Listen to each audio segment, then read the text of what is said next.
วัสดีเพื่อนๆเรามาดูอะไรกันตัวนี้วันนี้เราจะมาดูไดโนเสาร์ดูตัวใหญ่ไหมดูสิไดโนเสาร์นี่อยู่ข้างล่างอยู่ข้างบนเนี่ยไดโนเสาร์อยู่ข้างล่างอยู่ข้างบนข้างบนอ๋อนึกว่าที่เห็นนั่นไดโนเสาร์โอ้ยแต่ตัวไหนแม่ตัวใหญ่นี่ตัวนี้แม่บอกว่าเป็นไดโนเสาร์ที่เจอใช่ไหมใหญ่ไหมดูดิโอ้ยอันนี้คือตัวไดโนเสาร์อะไรลูกตัวนี้ที่มันคอยาว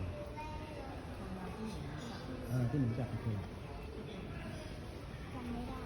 มาดูสิมาดูมาดูสิตัวละพอดมันคือตัวนี้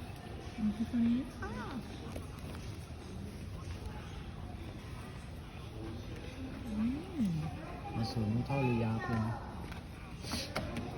ใช่ยีราฟเป็นคอของยีราฟค่ะ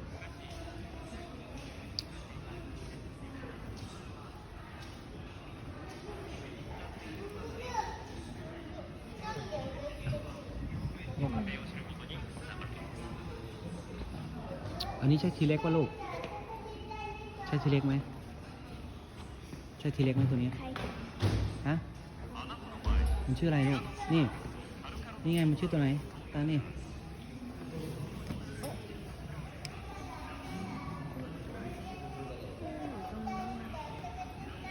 ตัวใหญ่มากเลย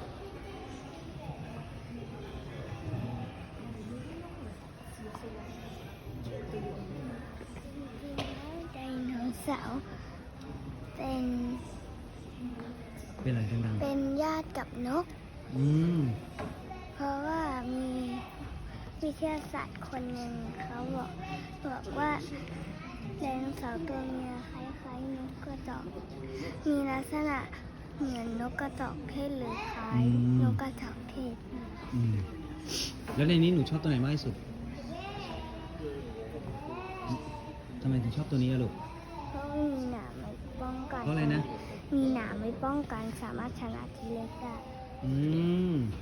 มันชื่อว่าอะไรตัวนี้ที่หนูชอบสเตโกซอรัสอะไรนะสเตโกซอรัสมีแบบนี้ด้วยมันมีสองแบบไหนมีสองแบบตรงนี้จะมีเป็นเหมือนคล้ายๆกลมๆใหญ่ๆไว้ฟาดส่วนอันนี้ก็จะมีหนามไม่มีกลมๆเนี่ยแหลมไม่มีแต่แหลมๆแบบนั้นเป็นแหลมๆไว้แบบฟาดไว้ป้องกันตัวใช่ศัตรูก็มีแต่นี่ก็เป็นสัตว์กินพืชแต่สัตว์กินพืชที่น่ากลัวอันตรายเหมือนกัน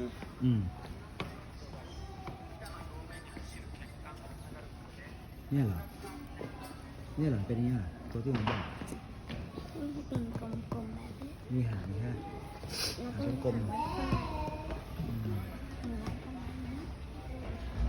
โอเคงั้นเราจบยังไม่อันนี้หมดแล้วอันนี้แล้วโอเคบ๊ายบายค่ะอันนี้อะไรเจอกันใหม่คลิปหน้าค่ะเจอกันอันนี้อะไรคะไม่เรามาดูนี่ก่อนนี่คือชั้นหินว้าวอันนี้คือชั้นหินที่เขาขุดฟอสซิลไดโนเสาร์นะคะนี่ชั้นหินวิธีในการมาดูนี่ไงน้ำตาลนี่ไงชั้นหินที่เขาเจอไดโนเสาร์ในการขุดฟอสซิลไดโนเสาร์นี่ไงที่จะเจอไดโนเสาร์ในไดโนเสาร์มันอยู่ตรงไหนลูกชั้นไหนชั้นประมาณไหนนี่ไงมีลูกศรอยู่มีลูกศรป่ะมันจะอยู่ชั้นกลางๆนะกลางๆแต่ข้างล่างก็จะมีพวกอะไรคะจำได้ไหมแต่ไดโนเสาร์มันอยู่ต่ำสุดเพราะไดโนเสาร์มันมีสัตว์อื่นๆอีกที่ตอนเป็นน้ำทะเลตอนเป็นทะเลหมดก่อนจะมาเป็นไดโนเสาร์เพราะก่อนไดโนเสาร์มันก็มีพวกสัตว์เยอะๆอยู่ตรงนี้แล้วมันก็เป็นไดโนเสาร์พวกสัตว์ทะเลก่อนใช่ไหมใช่แล้วก็ถึงจะเป็นชั้นไดโนเสาร์มันยังไม่มีแผ่นดินมัน เป็นน้ำทะเลทั่วโลกเลย ตลกมากตอนพศจำไม่ได้ ไม่เป็นไร นึกไม่ออก เพราะว่าความรู้เต็มสมองจนนึกไม่ออก โอเค งั้นบ๊ายบาย เดี๋ยวไปเจอเซสชั่นใหม่นะ บ๊ายบายเดี๋ยวเจอคลิปใหม่